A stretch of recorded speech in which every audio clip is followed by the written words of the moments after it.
Stephen Buttler ലീകോക്ക് ഇംഗ്ലണ്ടിൽ ജനിച്ച് പിന്നീട് കനഡയിലേക്ക് താമസം മാറി അവിടെ ഇംഗ്ലീഷ് ലെക്ചറായി റൈറ്ററായി തീർന്ന സ്റ്റീഫൻ ബട്ട്ലർ ലീകോക്ക് അദ്ദേഹത്തിൻ്റെ മൈ ഫിനാൻഷ്യൽ കരിയർ എന്നൊരു ഷോർട്ട് സ്റ്റോറിയാണ് ഞാനിവിടെ പറയുന്നത്. ഈ കഥ താല്പര്യമുള്ളവർ മാത്രം കേൾക്കുക. മൈ ഫിനാൻഷ്യൽ കരിയർ എന്ന് പറഞ്ഞാൽ ഉദ്ദേശിക്കുന്നത് എൻ്റെ സാമ്പത്തിക ഭദ്രത, സാമ്പത്തിക ജീവിതം, സാമ്പത്തിക സ്രോതസ് എന്നെല്ലാമാണ്. ഇതിൽ കഥ പറയുന്ന സ്പീക്കർ, റൈറ്റർ സ്റ്റീഫൻ ലീകോക്ക് തന്നെയാണ്. സ്പീക്കർ, കഥ പറയുന്നയാൾ ഒരു സാധാരണ മനുഷ്യൻ, ജെന്റിൽമാൻ, ഒരു മാന്യൻ. അയാൾക്കുണ്ടാകുന്ന വെപ്രാളം, ആളുകളോട് വലിയ ഇടപഴകലൊന്നുമില്ലാതെ ഒരു മനുഷ്യൻ പറ്റുന്ന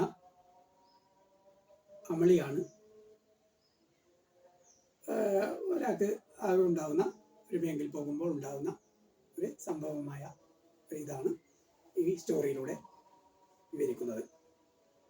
മൈ ഫിനാൻഷ്യൽ കരിയർ സ്റ്റാർട്ട് ചെയ്യാം. When I go into a bank, then never I get rattled me.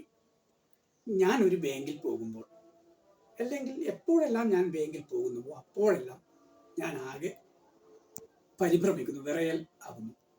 റാറ്റിൽഡ് means nervous. ആകെ പരിഭ്രമിക്കുന്നു, നെർവസ് ആകുന്നു. The sight of the bank, money, cheque, clerk, all of makes rattle me. അതായത് ബാങ്കിൻ്റെ ആ കാഴ്ച, പണം, check, clerk, അവിടുത്തെ സ്റ്റാഫുകൾ എല്ലാം എന്നിൽ ഭയമുണ്ടാക്കുന്നു. The little windows of the bank and cash counter makes rattle me. ആ ചെറിയ ജനൽപ്പാളികൾ, ബാങ്കിൻ്റെ ജനൽപ്പാളികൾ, ക്യാഷ് കൗണ്ടർ, ഇതും എന്നിൽ ഭയമുണ്ടാക്കുന്നു. Briefly everything all of the bank makes rattle me. ചുരുക്കി പറഞ്ഞാൽ, ബ്രീഫ്ലി ചുരുക്കി പറഞ്ഞാൽ, ബാങ്കിലെ സകലതും എല്ലാം എന്നിൽ ഭയമുണ്ടാക്കുകയാണ് ചെയ്യുന്നത്. നെവർത്തിലെസ് I had to go into a bank because recently my personal income has increased day by day.